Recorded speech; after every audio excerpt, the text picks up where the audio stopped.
இவ்வளோ நாள் தனிக்காட்டு ராஜாவா இருந்த ஃபார்ச்சுனர் அடிக்க இப்போ ஒரு ஆள் வந்துட்டான். அதுதான் எம்ஜி மெஜஸ்டர். இன்னைக்கு இந்த எம்ஜி மெஜஸ்டரோட ப்ரோஸ் அண்ட் கான்ஸை நான் உங்களுக்கு சொல்கிறேன். ஸோ எம்ஜி மெஜஸ்டர் வந்து பார்த்தீங்கன்னா எம்ஜி கிளாஸ்டரோட அதே டிசைன் அண்ட் இன்ஜின் ஸ்பெக்கை ஃபாலோ பண்ணுறாங்க. மெஜஸ்டர் வந்து கிளாஸ்டரோட கொஞ்சம் எலக்ட்ரானிக்கலி நிறைய ஃபீச்சர்ஸ் அப்கிரேட் பண்ணியிருக்காங்கன்னு சொல்லலாம். ஸோ ஆஃப் ரோடிங்கில் எம்ஜி மெஜஸ்டரில் 2 மேஜர் அப்கிரேட் கொடுத்துருக்காங்க. 3 டிஃபரன்ஷியல் லாக் இருக்குது அண்ட் எம்க்ரால் மோட் இருக்குது. 3 டிஃபரன்ஷியல் லாக்கில் வந்து பார்த்தீங்கன்னா உங்களுக்கு ஃப்ரண்ட், ரியர் அண்ட் மிடில் இந்த 3 ஆக்சிஸையும் நம்மளால கண்ட்ரோல் பண்ணிக்க முடியும் இன் டர்ம்ஸ் ஆஃப் பவரில்.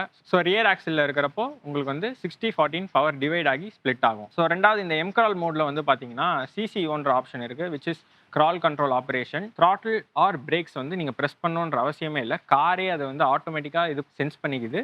நீங்கள் வெறும் ஸ்டேரிங்கை மட்டும் ஹேண்டில் பண்ணி அதுக்கேற்ற மாதிரி டிரைவ் பண்ணால் போதும், காரே எப்போ ஆக்சிலேட்டர் பண்ணணும் எப்போ பிரேக் பண்ணணுன்றதை ஆட்டோமேட்டிக்காக சென்ஸ் பண்ணி பண்ணிடுது. ஸோ இதோட கான்செப்ட் பார்க்கும்போது என்னதான் இது ஒரு 2 லிட்டர் ட்வின் டர்போ இன்ஜினாக இருந்தாலுமே இதில் வந்து அந்த டர்போ லேக்ன்றது ஒரு சில இடத்துல நான் ஃபேஸ் பண்ணேன். ஸ்பெஷலி நீங்கள் பேடல் ஷிஃப்டர்ஸ் யூஸ் பண்ணி ஷிஃப்ட் பண்ணுறீங்க அப்படின்றப்போ நீங்கள் ஒரு இயர்லி ஷிஃப்ட் பண்ண வேண்டியதாக இருக்குது. 4000 ஆர்பிஎம்லலாம் உங்களுக்கு வந்து ரெவல்யூமீட்டர் டச் ஆகிற ஃபீல் எனக்கு வருது.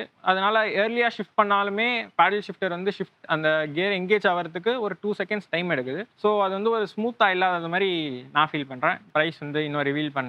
ஸோ நீங்கள் இது என்ன ப்ரைஸில் லான்ச் ஆச்சுன்னா கன்சிடர் பண்ணுவீங்கன்றதை கமெண்ட்டில் சொல்லுங்கள். தொடர்ந்து டெக்னிக்கல் ஆட்டோமொபைல் கண்டென்ட்க்கு ரெவனேட்டர் லைக் பண்ணி ஷேர் பண்ணுங்கள்.